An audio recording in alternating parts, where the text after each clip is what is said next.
Attorney Trixie Cruz may pasabog sa mga Duterte.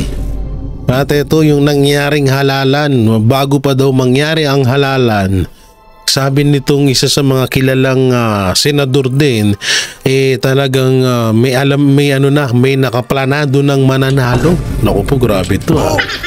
Na talaga, nakaset up na pala.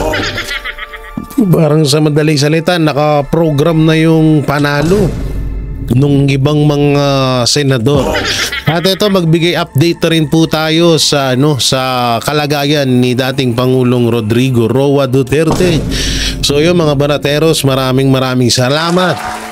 Yan, kamusta kayo lahat? Nandito na naman po tayo sa panibagong bakbakan nasa dito sa ating YouTube channel. Syempre, bago ang lahat ay huwag nyo pong kalimutan na mag-like and share sa ating video. Napakalaking tulong po nung mga ginagawa nyong pag-like, share sa inyong mga account. At syempre, sa mga tropa nyo dyan, baka hindi pa tayo nasusubscribe, mag-subscribe na sila. So unahin na natin agad etong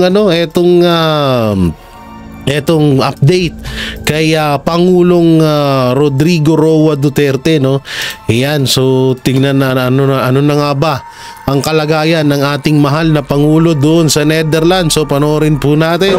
He's doing fine. Ganun pa rin. Isolated, so medyo lonely. Once to go home. But I cannot brief him about the case. So sabi ko lang kasi nakikinig sila bawal talaga, baka mamaya malaman nila yung mga ating mga taktika, Yeah. So lang ako na I cannot discuss this case at all. Mostly discuss namin, nag-brief ulit ako sa kanya sa politika sa akin, kay BP. Sabi ko si BP ayaw ng kwan. Gusto niya matuloy yung impeachment kasi gusto niya bloodbath. Ano sabi ni Tatay Digong doon? Sabi niya? Sinabi ko na yan sa kanila kung isog yung bayan. Ano sabi? Isog? Isog si BP. Isog si BP. Matapang si... Hindi mo na mapigilan yan si... Paktay ka, Marcos. Hindi mo na mapipigilan si BP Sara. Kaya siguro nagbait-baitan na ngayon. Siguro na-realize ni Marcos na mali ako ng kinalaban. Mali ako ng hinamon. Ano pala to? Yung sungay nito, sanga-sanga. Sinabi niyo ba yung sabi ni Marcos Jr. na gusto na niya makipagbate sa mga Duterte? Anong sabi niya? Nagkuhan siya, parang in a way, he doesn't believe. He doesn't believe it dahil nakakulong siya Wala siyang sinabi, gumanon lang siya. Gumanon-ganon lang siya. Okay. Sabi niya, sinabi lang niya na bantay sila dyan kay Sara. Hindi yan mapigilan. Sabi ko, lalo na hindi mapigilan kaya nandito ka sa loob, hindi ka makakuan sa kanya. So, yun lang. May mensahe ba siya, sir, sa mga kababayan natin? Ulit nagpapasalamat talaga sa suporta ninyo. Yung andayang support ninyo. Sabi ko paglabas ko nito, merong mga nag-aantay pa rin doon. Sabi ko from different parts of Europe.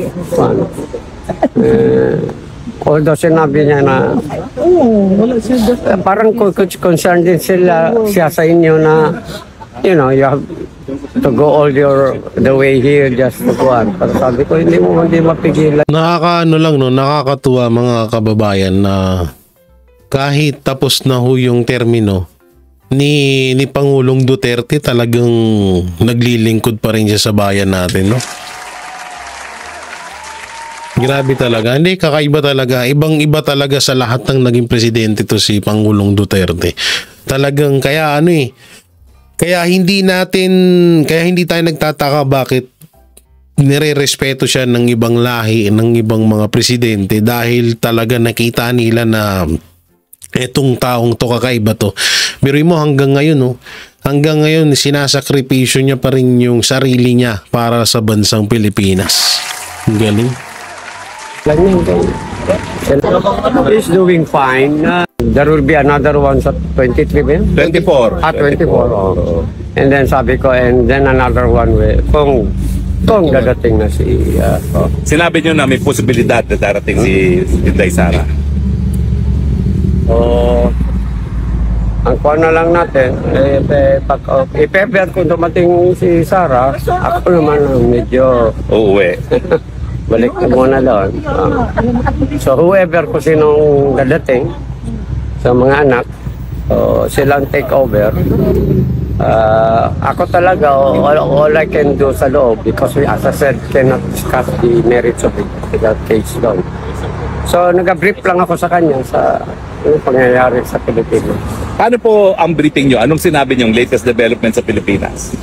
Ang sinabi ko kaya yung si BBM gusto ng reconciliation, si Dilimam, null and void yung kanyang acquittal, si Tiangco, tsaka si Tamba, panggaan. So, Sinabi nyo yung sinabi. Naging ano ka pala doon, Sir Bong? Naging reporter ka pala. Naging reporter ka ni Tatay Digong, ha? Ni Tiangco. Sinabi ko lang na yung sa sila nagsimula May- na yung pera. Meron ba siyang sinabi? Anong sabi niya nung nalaman niya? Hindi ko sabi sa kasi more or less alam naman siguro din.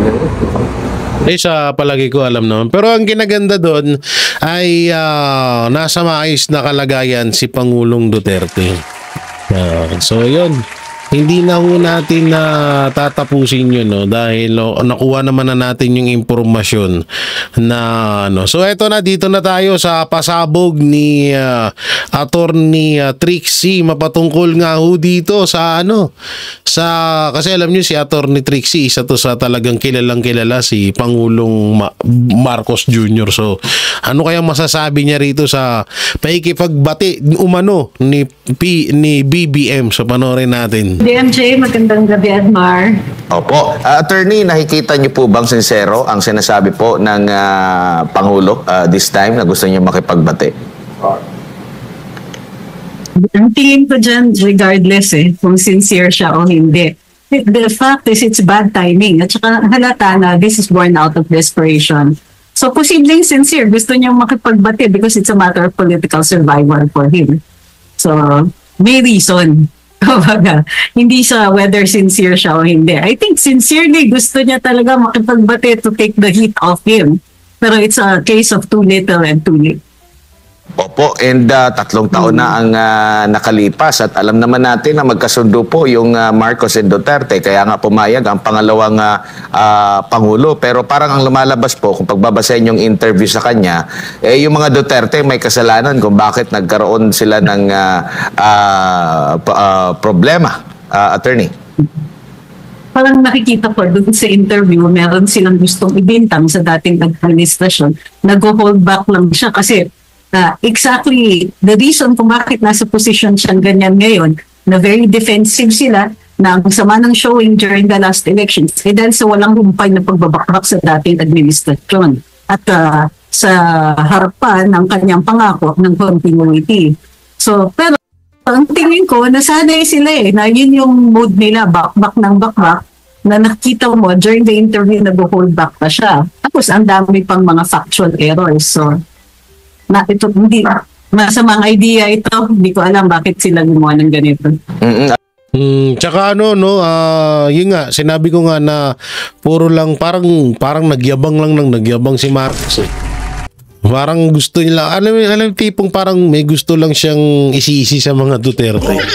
Kaya nga hindi ko maiwasan na makapag-isip ng hindi maganda dahil nga kagaya ng sinabi ko na baka nga ito ay may matinding gagawin na naman. Kaya etong si Marcos Jr. kaya niya nasasabi yan.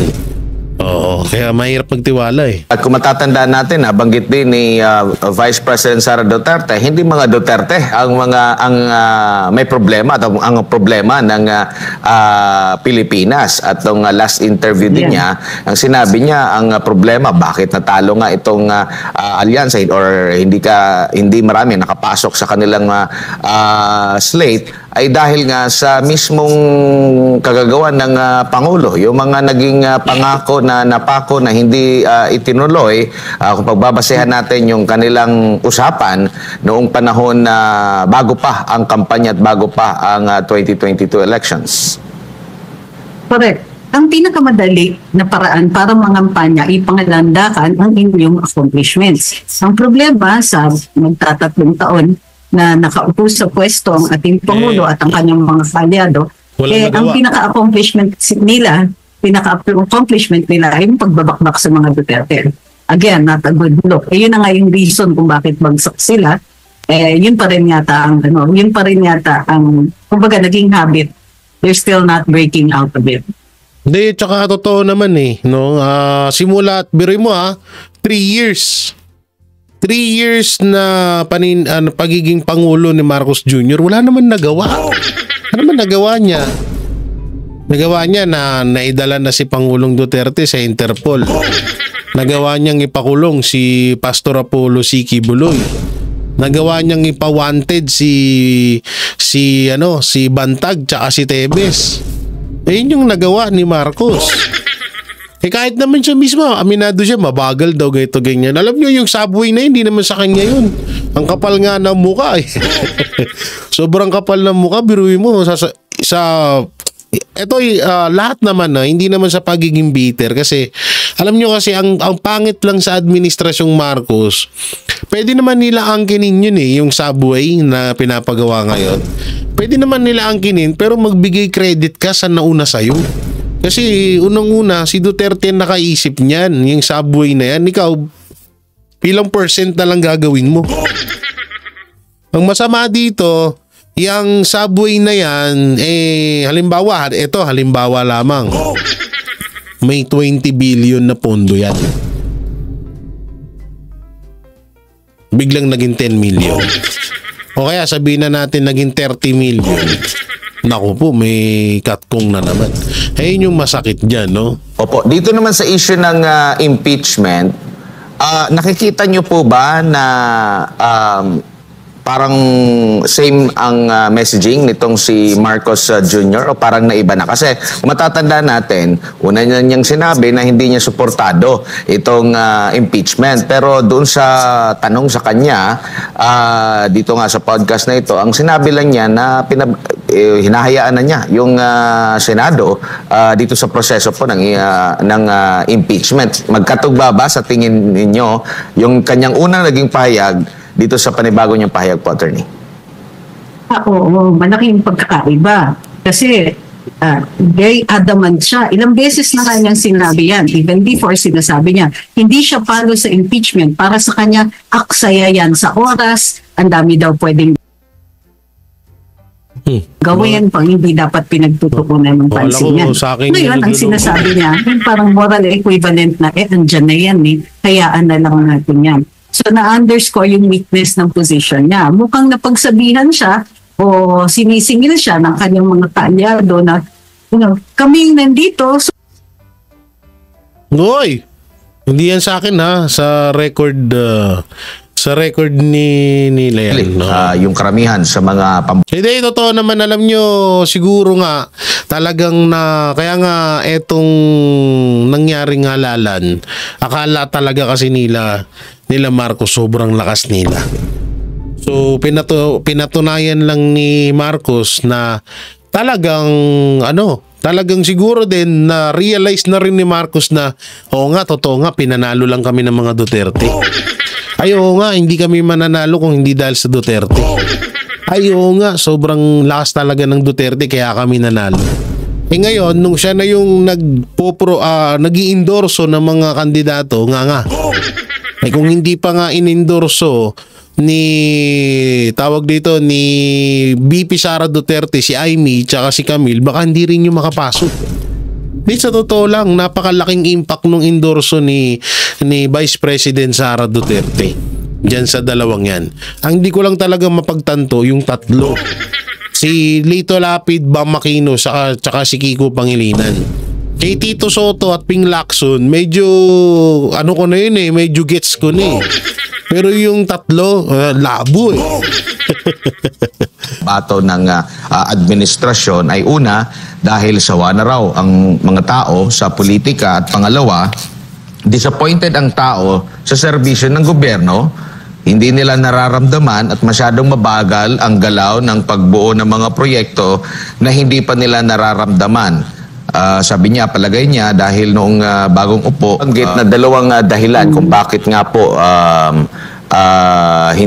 dito sa nakalipas na resulta ng nakalipas na halalan kung bakit hindi pinili yung karamihan sa mga pambato ng administrasyon ay una dahil sawa na raw ang mga tao sa politika at pangalawa, disappointed ang tao sa serbisyo ng gobyerno. Hindi nila nararamdaman at masyadong mabagal ang galaw ng pagbuo ng mga proyekto na hindi pa nila nararamdaman. Sabi niya, palagay niya, dahil noong bagong upo, yun nga, kumbaga parang aminado siya na nagkaroon ng kakulangan ng gobyerno dito po sa kanyang naging resulta na nakaapekto sa naging resulta ng 2025 elections. Parang hindi yata tugma doon sa pinagmamalaki ni Undersecretary Claire Castro. Hindi, talagang alam nyo, yung mga project na kung meron man kaso wala naman tayong nararamdamang project ni Marcos. Katulad na lang yan, di ba sabi nila, kaya nila hininto yung 20 pesos kilo na bigas dahil parang magiging vote buying. Tapos may mukha niya pa. No, tapos may niya pa, may mukha pa ni Marcos. So, isipin yung maigi, baka nga katulad na lang nung sa bigas nga, bakit hanggang ngayon wala na naman. Bigla na namang natahimik yung 20 kilos na bigas. Ano yun, may masabi lang, kung tingnan nyo, hindi tayo nagkamali, may masabi lang na naipatupad yun. Diba? So, wala talaga katulad niya, yung sinasabi nagmamalakin ni Marcos, yung drug wall na naman. Sa Alitagtag, Batangas, hanggang ngayon, hindi nga namin alam kung nakulong ba yung driver. So wala talaga kahit anong gawin namin, alam nyo sa totoosin lang, baka sabihin nyo sobrang bias na namin. Pero kahit anong hanap namin na magandang ginawa ni Marcos Jr., wala talaga O katulad na lang yan, yung sa mga motor na nabili mo ng second hand. So diba dati ang multa nun pag hindi daw 20,000. So ngayon naging 5,000 lang daw lang. Anak ng teteng, sa mahal ng bilihin ngayon, nilalang nyo yung 5,000. Diba? Sobra naman yan. Halimbawa, sabihin na natin na sa isang sa 1 milyon na tao na may ganung problema, so tig pa 5,000, ang laking pera nun. Binigyan nyo na naman ng sakit ng ulo yung mga motorista. Bumili na nga lang sila ng second hand, kaya nga nila ginustong bumili ng second hand kasi nga hindi nila kayang kumuha ng brand new. Tapos ngayon binigyan nyo sila ng problema. Ano bang solusyon nun? Yun ba ay ikakaluwang ng trapiko? Yun ba ay ikakaganda ng polusyon sa mga kalsada? Hindi naman, di ba? So wala nga yung sinasabi ko sa inyo na wala talagang nagagawang maayos tong administrasyong Marcos. Kaya wag na ho tayong magtaka. Tuloy. Pa dyan, hindi rin consistent. Si Presidente nagbigay ng dalawa, sinasabi niya, na-disappoint niya yung mga tao. Pero at the same time, sinasabi niya, hindi alam ng mga tao yung mga ginagawa na nila. Napansin mo yung part na yan, sabi niya, ang kinalulungkot ko, hindi to alam ng mga tao. Pinag-uusapan niya yung mga benepisyo daw na pinalawak sa PhilHealth na hindi naman nararamdaman ng taong bayan. Bukod pa doon, ang sinasabi niya is, kasi doon sa mga proyekto na infrastruktura, sabi niya, matagal kasi talaga yun Hindi daw muna mararamdaman yan. So inuna daw nila ang mga long-term projects kaya hindi daw po nararamdaman ng mga tao. So, Paanong long-term project? Long-term project ba yung ginawa nyo kay Pastor Apollo Kibuloy? Long-term project ba yung ginawa nyo kay Pangulong Duterte? At long-term project din ba yung ginawa nyo kay Vice President Sara Duterte? Kaya pala. Speaking of long-term, yan naman talaga ang nasa playbook ni Marcos, ang pagiging long-term sa pagiging Pangulo. Okay. Ganoon pala yun. Okay, gets. Madaling sabi, sa umpisa, ina-acknowledge na naku, ganyan nga talaga itong mga, syempre, mapabibigtangan mo ba yung mga tao, ganun talaga yung nararamdaman nila. But at the same time, naghuhugas kamay siya. Ang sinasabi niya, hindi, yung mga proyekto namin, hindi talaga mararamdaman kasi ito yung mga long term, wala tayong magagawa dyan. Siguro ngayon, pagtuunan natin ng pansin, yung mararamdaman naman ng taong bayan. Parang nagkakalukuhan tayo. Bukod pa doon, meron siyang sinasabi na hindi daw nararamdaman ng mga tao yung mga ginagawa na nila, particular na dito sa pagpapalawak ng mga pribilehyo daw o benepisyo doon sa PhilHealth. Again, I'd like to point out na walang mga detalye itong mga ito. Kumbaga, motherhood statement, sweeping lang lahat, walang detalye. Tapos parang lumalabas, sayang pala ang pasweldo doon sa kanyang mga communications people kasi hindi nila alam itong mga ito, hindi nalaman ng mga tao na long-term at malalaking proyektong infrastruktura ang ginagawa daw ng gobyerno pero hindi ito nalalaman ng mga tao. Opo. So, ang saklap lang nun, sinasabi nilang long-term pero wala naman sila halos may pakita. Kasi pag sinabi mong malaki yung proyekto, dapat kahit papano may lalabas at lalabas dyan. Ano yun? Underground na casino ay underground na Shabu Laboratory Action. Ano kaya klaseng proyekto yan? Tayo hindi naman masyadong nanguhusga. Pero kung yung subway man yan, medyo pagtatawanan na naman ng taong bayan yan. Dahil alam ng taong bayan na hindi si Marcos ang nagsimula dyan. Samantalang ito pa ang isa sa kinakatakot din na mangyari dito sa Pilipinas. Panoorin nyo to. Kung ginagawa nilang pamumulitika, nakaka-apekto na sa ating ekonomiya. At nakikita nila yan. And that is impacting on their approval ratings. Nakaka-apekto na yan sa kanilang trust ratings. At eventually, Jay, nakaka-apekto yan sa legasiya ni Marcos Jr. once he leaves office. Ayaw na siguro na siya ay maalala bilang pinakamahinang Pangulo or ang Pangulo na kapag na-under sa kanya, nakaranas ang ating bansa ng pinakamababang pagpasok ng foreign direct investment inflows. Unang quarter po ng 2025. Ayon nga sa Philippine Statistics Authority, umabot po sa 82% ang pagbaba o napagbaba mula po sa 155.26 billion pesos noong first quarter ng nakaraang taon. Ngayon ay umaabot po ito sa 27.99 billion pesos ngayong taon. Doc, ano ho ba ang ibig sabihin nito?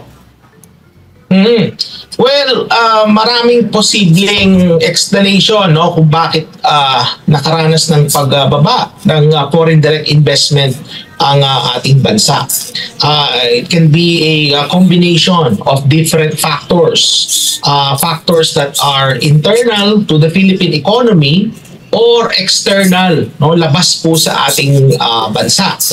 Halimbawa, sa kaso ng itong banta ng mga taripa, itong mga pabago-bagong polisiya sa Estados Unidos, itong mga geopolitical tension, hanggang ngayon nandyan pa rin yung mga digmaan sa iba't ibang mga panig ng mundo, yung volatility ng market sa produktong petrolyo, yan nakaka-contribute yan sa investor sentiment. So yan yung mga external factors na nakaka-apekto sa desisyon ng mga investors. Lahat po ng bansa ay nakararanas ito kasi global nga po yung yung factor . Pero meron din, Jade, mga factors within the Philippines na specific sa bansa natin. Kagaya halimbawa ng nangyayari ngayon sa politika sa ating bansa. Yan ay nakaka-apekto yan sa desisyon ng mga investors kung sila mamumuhunan sa ating bansa. At Kasi unang-una pa lang, unang-una, bakit walang investor sa bansa natin? Lagi tayong baha. Konting lang, laging baha. Saka sinong gaganahan na mag-invest ang mga ibang lahi dito kung uso na naman yung mga kidnap or ransom na yan? Isipin nyo na lang maigi. Asan na yung ginastusan na 84 million ni Marcos Jr. sa mga travel sa ibang bansa? Sabi niya mas dadagsa daw yung investor dito sa Pilipinas, pero yung totoo tingnan nyo pabagsak na. Foreign investment wala, kasi yung paglarga niya sa ibang bansa, ang magiging bunga dapat noon is tumaas yung foreign investment sa Pilipinas. Kaso hindi naman pataas, pabagsak eh. Tapos ilan milyon ang ginagastos doon. Diba? So wala talaga. Alam nyo, nakakatakot nga na, alam nyo yun, pag bumaba na sa pwesto si Marcos Jr., kawawa ang papalit kay Marcos Jr. Ako na nagsasabi sa inyo yan, kapag si Vice President Sara Duterte, at sure naman na mga Duterte ang papalit sa kay Pangulong Bongbong Marcos sa darating na 2028 election, kawawang kawawa talaga, dahil wala na hong matitira sa kaban ng bayan. Wala na nga matitira sa pera ng bayan, baon pa tayo sa utang. Yan ang totoo dyan. Real talk lang ho tayo dito. Kapag naging presidente na si Vice President Sara Duterte, baon tayo sa utang. Tapos wala pa tayong mga build project na nakikita. Ang daming mga build project na nakatenga na ngayon. Tapos wala rin naman pumapasok ng mga foreign investment sa atin kasi nga takot ang mga foreigner. Takot yung mga Asyano. Diba? So paano sila papasok? Tapos inaaway. Yung isa sa mga tumulong sa atin, inaaway pa ng gobyerno, yung China. Hindi naman ako pro-China, pero mas mahal ko ang Pilipinas kaysa sa China. Pero isipin nyo maigi, kung gagamitin lang sana ang utak ni Marcos Jr. na katulad ng ginawa ni Pangulong Duterte, maayos naman eh. 'Di ba? O bakit 6 years 'yun? Kung talagang may ginagawang anomalya si Pangulong Duterte, di sana nabili na or nakuha na ng China ang West Philippine Sea. Sa laki-laki ba naman sa lakas ng China yan, posible naman na kung nabili, kung may ginawa talagang katarantaduhan si Pangulong Duterte, di sana nasa China na yung West Philippine Sea na yan. Diba? Mag-isip-isip tayo kasi talaga. Alam nyo, sobrang nakakatakot na talaga itong pangyayaring to, dahil nga alam nyo, talagang kawawa yung Pilipinas. Ngayon, pataas na naman ng pataas yung utang natin. Nasa 17 trillion na po ang utang natin, konti na lang. Paalala lang po, pa 17 trillion na po ang utang natin. Partida, 3 years pa lang na nakaupo si Marcos Jr. Kawawang Pilipinas. Pakita nga natin yung slide 1. Meron akong inihandang mga datos para sa ating mga kababayan. Jay, kung mamarapatin po natin. Ano? Yes, Doc. Meron ako. Yan. So, makikita ninyo dyan, yan yung pagpasok ng foreign direct investment under sa administrasyon ni Pangulong Marcos Jr. Makikita natin yan yung amount in billions of US dollars kada buwan.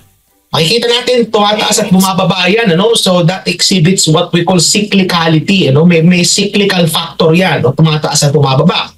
Pero makikita natin mga kababayan, merong overall trend yan na parang bahagyang tumataas siya, no? Pero pagdating sa buwan ng mga pagpasok ng 2024, bumababa na siya, yung trend pababa.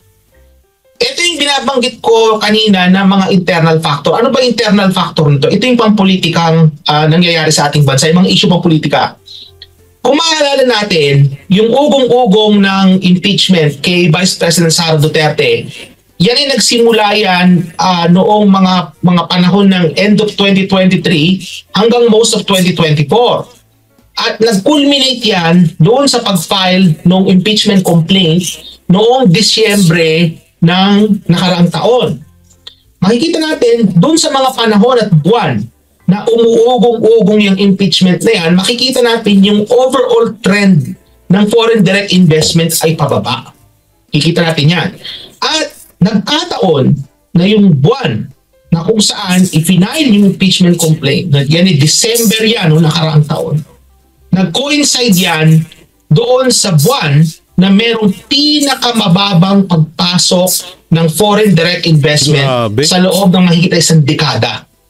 So, ano ba ito? Nagkataon lang ba ito na nung December of 2024, ito yung pinakamababang pagpasok ng FDI sa loob ng mahigit na 10 taon? Nagkataon lang ba ito? O talaga bang yung pagpa-file ng impeachment, yan ay nakakos ng or nakaapekto sa sentimiento ng mga investor kung sila ay mamumuhunan sa ating bansa. So merong ano yan merong explanation yan na posible na itong nakikita natin na mga nangyayaring pangpolitika sa ating bansa, finally nagmamanifest na siya doon sa ating ekonomiya in the form of FDI inflows. So makikita natin yan na yung nangyayari sa political instability, ika nga, nakaka-apekto na. Kaya alam mo, Jay, hindi ako na-surpresa yan sa sinasabi na datos na yan, na baba ng FDI.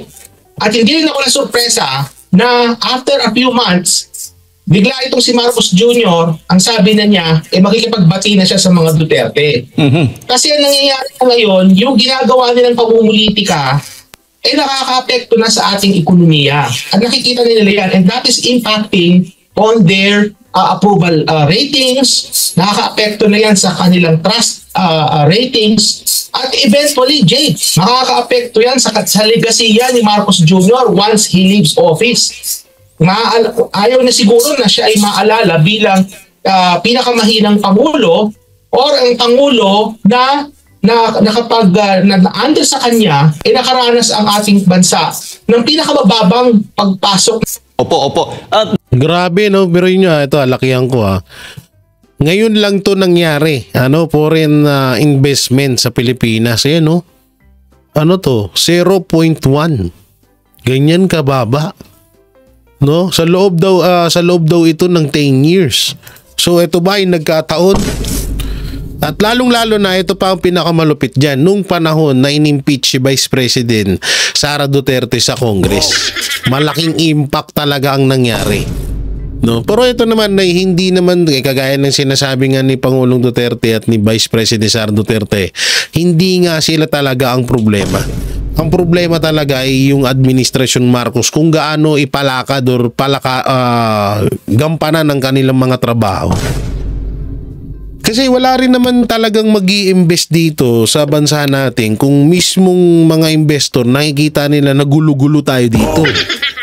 Bukod sa gulo-gulo na nga at matindi ang awayan ng politika dito sa atin, tapos yung lugar pa natin laging bahain dahil wala nga yung 5,500 na flood control. Yun ang malupit doon. No, so dito sobrang nakakabato, biruin mo, sobrang bagsak na talaga. Buti talaga, nagpapasalamat talaga ako nung gusto sa SMNI. Dahil kung wala ang SMNI, hindi natin malalaman yung mga ganitong balita.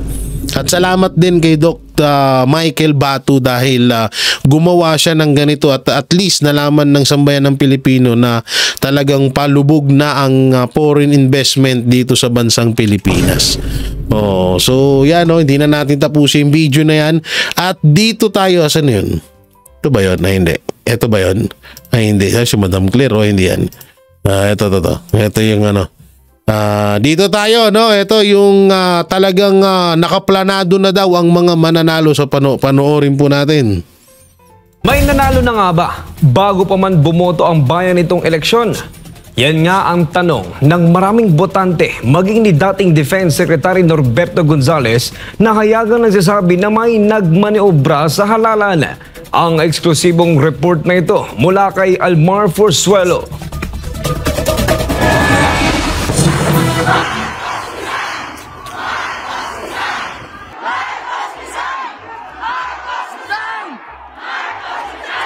Ito ang sigaw ng milyon-milyong Pilipino ilang buwan bago ang mismong araw ng halalan. Trending sa social media ang kaliwat kanan kilos protesta ng milyon-milyong Pilipino mula Luzon, Visayas, Mindanao at maging sa iba't ibang lugar sa ibayong dagat. Bago pa ang halalan, ramdam ng marami ang galit at pagkadismaya sa kasalukuyang administrasyon dahil sa walang pakundangang korupsyon, abuso sa kapangyarihan at ang pagyurak sa karapatang pantao ng mamamayan. Kaya't upang sa mapayapang paraan, maipakita ang panawagan para sa pagbabago, ang eleksyon ang nakita ng taong bayan bilang paraan para wakasan ang tumitinding krisis at kahirapan. Ngunit kabaliktaran ang naging resulta. Marami ang nadismaya at hindi makapaniwala na hindi nanalo ang Duterte senatorial slate na inaasahan sanang magsusulong ng karapatan ng sambayanan at magpapatuloy sa mga nasimulang reforma ni dating Pangulong Rodrigo Duterte. Para kay dating Defense Secretary at 2025 senatorial candidate Norberto Gonzales, malinaw na nagkaroon ng dayaan noong halalan. Ako, ang pakiramdam ko talaga, medyo dadaya tayo. No? Sa eksplosibong panayam ng SMNI News, binigyang diin ni Gonzales ang kanyang pagkabigla sa pagkapanalo ng ilang kandidato na ayon sa kanya ay hindi pasok sa mga survey at ang mas matindi pa dahil sinusuka na sila ng taong bayan. Pati yung mga supporter nila mismo nagsasabi, oy, nagbilagro. Nanalo yung mga kandidato natin. Kaya para sa kanya, di katulad na lang yun talaga yung kay Ninoy Aquino, kay Bam Aquino at kay Kiko Pangilinan talaga, promise. Pati, eto na lang. Doon mismo sa kanilang mga video, sa sarili nilang page, kung babasahin nyo lahat ng comment reaction against sa kanila. Tapos nagulat tayo, pumasok sila doon. Tapos ito ang pinakamalupit doon. Ilang dekada tayong niloko ng mga Marcos at Aquino. Kunwari, magkakalaban sila, pero ang ending, talagang gusto lang nilang panghawakan, panghabang buhay at sa iba't iba pang sa mga kaapu-apuhan na henerasyon nila maipapasa ang pagiging pinuno sa bansang Pilipinas.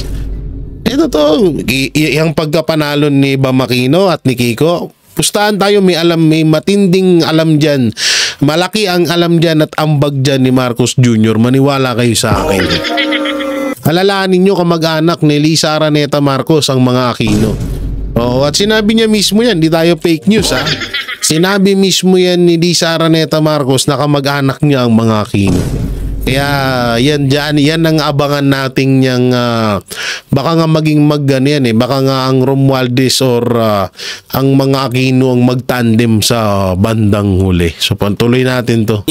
Hindi pa man nagsisimula ang halalan ay may mga nanalo ng kandidato.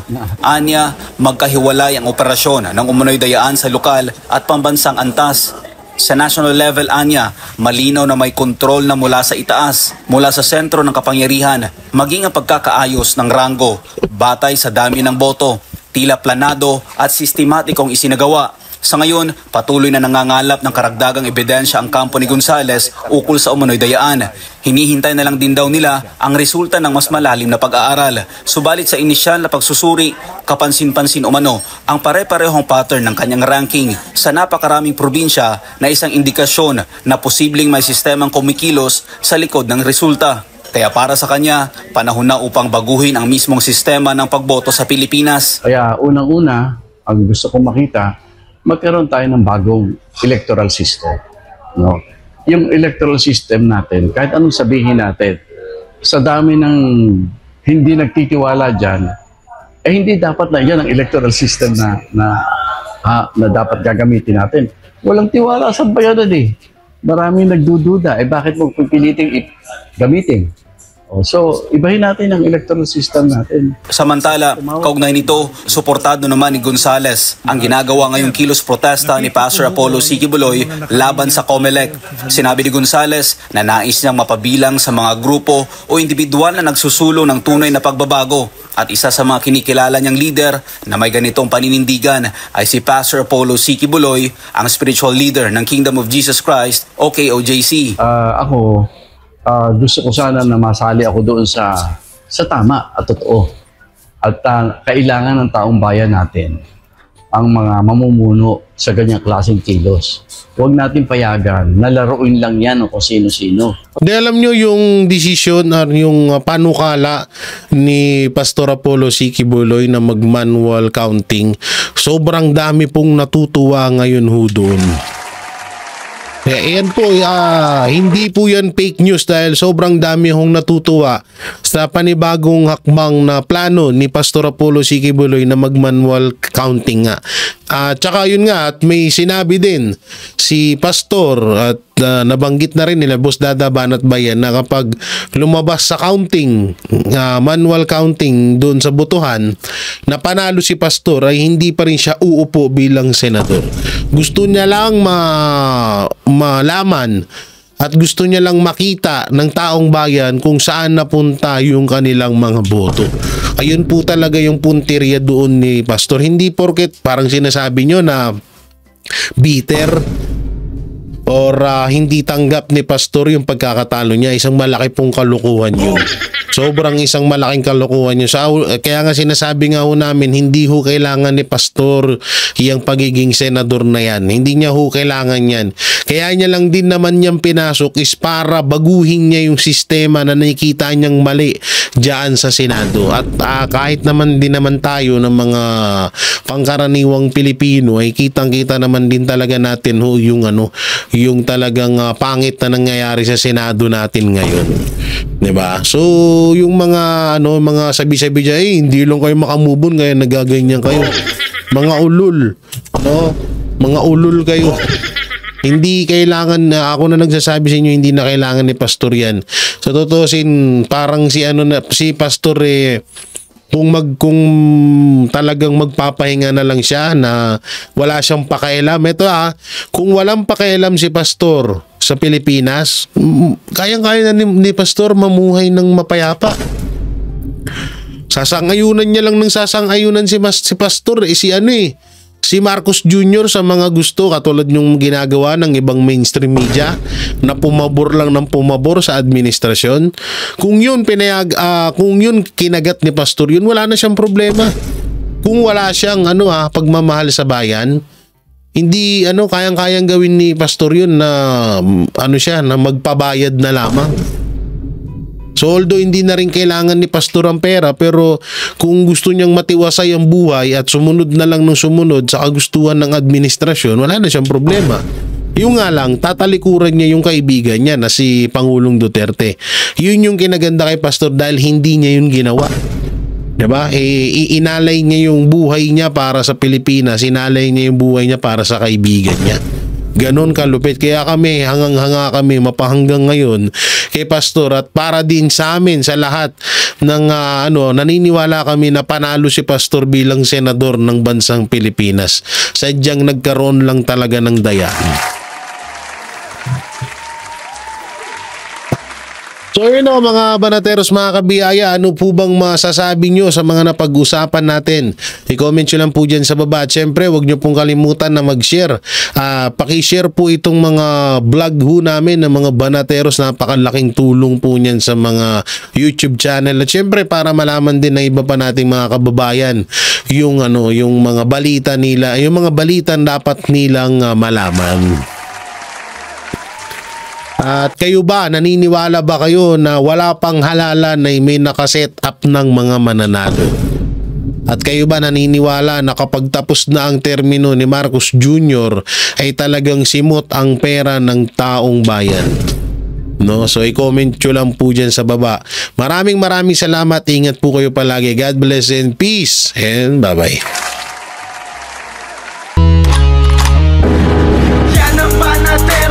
Walang inuurungan. Pag tama palakpakan, pag mali ay babanatan. Yan ang Banateros, boses ng ordinaryong Pilipino. Banateros ay walang makakaawan. Walang inuurungan, Banateros ay tinutulungan.